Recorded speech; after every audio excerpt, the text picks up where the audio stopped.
Hello student, this is Vikas Mishra in front of you. Today I will teach you a topic primary element of language.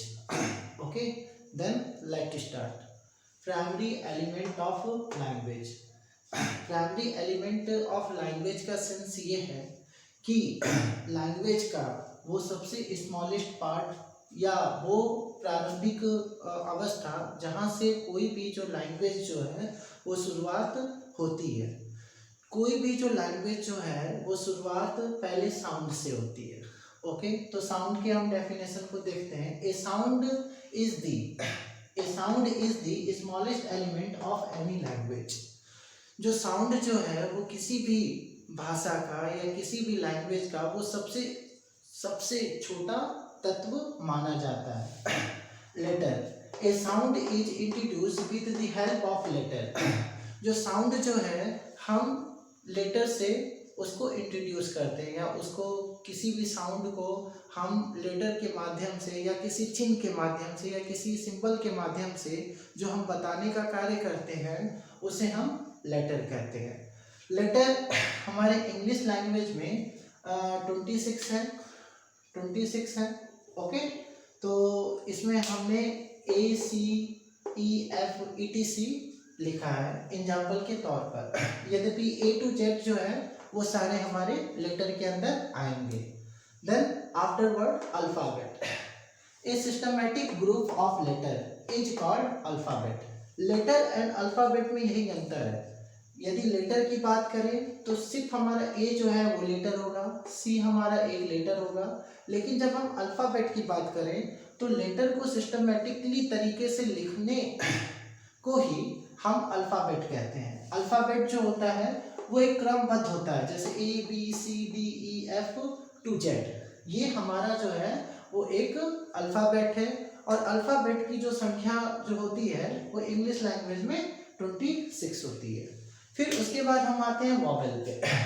A letter which sound with the help of vocal cord is called vowel. देखो, vowel उसे कहते हैं जिसे हम अपने vocal cord से बोलते हैं। वो साउंड जो कि वोकल कॉर्ड से उत्पन्न हो उसे हम वॉवेल की संज्ञा देंगे। और जो वॉवेल इंग्लिश लैंग्वेज में जो है वो 5 है, AEIOU। ये जो है हमारे वॉवेल है। ये बात याद रखना, जब कभी भी कोई भी वॉवेल के विषय में पूछे तो बस AEIOU ना बताओ, उसे ये भी बताओ कि वॉवेल वो होता है जिसे हम वोकल कॉर्ड से बोलते हैं किसी भी लैंग्वेज में, चाहे वो हिंदी लैंग्वेज हो चाहे वो इंग्लिश लैंग्वेज हो। जैसे कि हम जानते हैं कि हिंदी लैंग्वेज में अ आ ई होता है। एक बार बोल के देखोगे अ आ ई या AEIOU, यदि एक बार बोल के देखोगे तो ये पता चलेगा कि ये जो सारे जो साउंड है वो वोकल से स्टार्ट हो रहे हैं। Then consonant, a letter which sound by the help of tongue, lip and teeth is called consonant. देखो, कॉन्सोनेंट वो साउंड होते हैं जिन्हें हम अपने टंग से, लिप से और टीथ से बोलने का की मदद से बोलने का कार्य करते हैं। जो कॉन्सोनेंट जो होते हैं वो इंग्लिश में 21 होते हैं।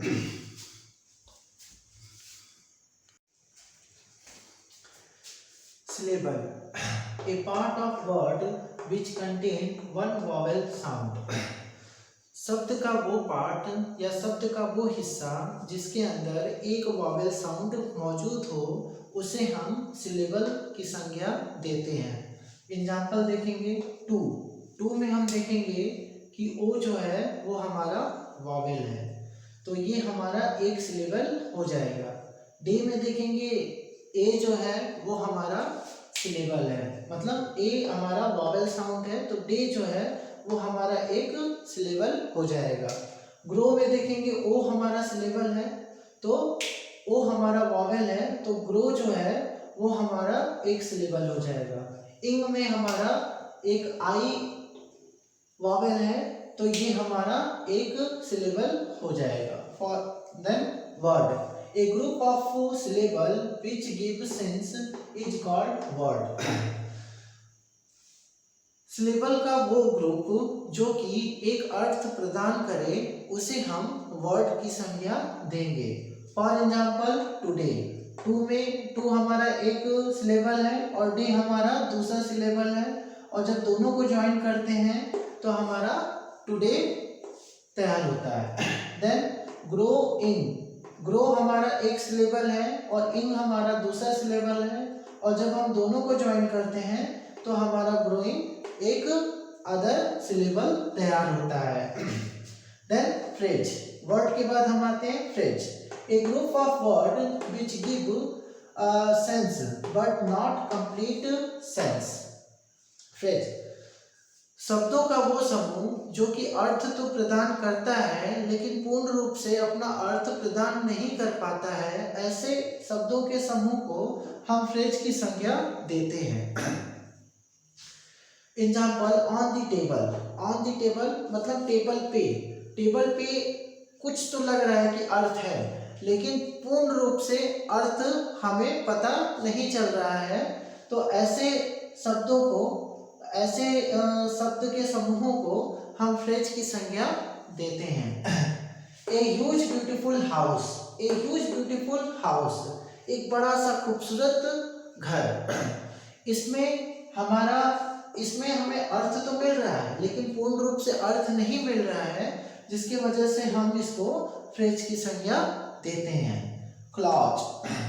ए group of word which give complete sense but these groups of words is the part of sentence. शब्दों का वो समूह जो कि अर्थ तो प्रदान करता है, अर्थ प्रदान पूर्ण रूप से अपना अर्थ प्रदान करता है, यद्यपि वो सेंटेंस का एक भाग रहता है. ऐसे शब्दों के समूह को हम क्लॉज की संज्ञा देते हैं. Example, he said that he was going to Delhi. अब इसमें हम देखेंगे कि ही सेड जो है एक क्लॉज है और that he was going to Delhi ये हमारा दूसरा क्लॉज है.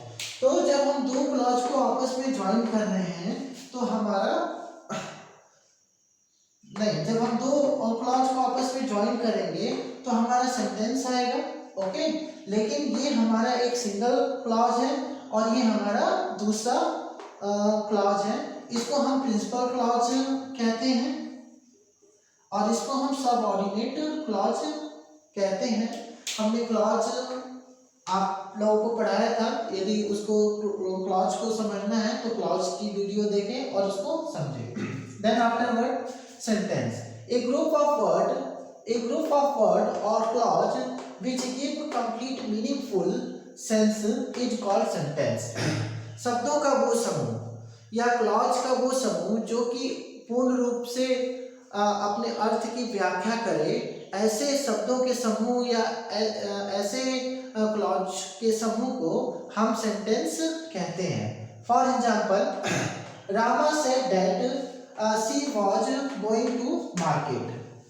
इसमें हमारा रामा सेड जो है वो एक क्लॉज है और that she was going to market ये हमारा ये दूसरा क्लॉज है. और जब हम इन दोनों क्लॉज को जोड़ते हैं तो हमारा एक सेंटेंस होता है. देखो, दो क्लॉज को जोड़ते हैं तो एक हमारा सेंटेंस होता है, यद्यपि हमारा एक सिंगल क्लॉज है और वो अपने अर्थ को पूरा कर रहा है तो वो भी एक सेंटेंस का ही पार्ट कहा जाता है. ओके क्लास, थैंक यू आज के लिए.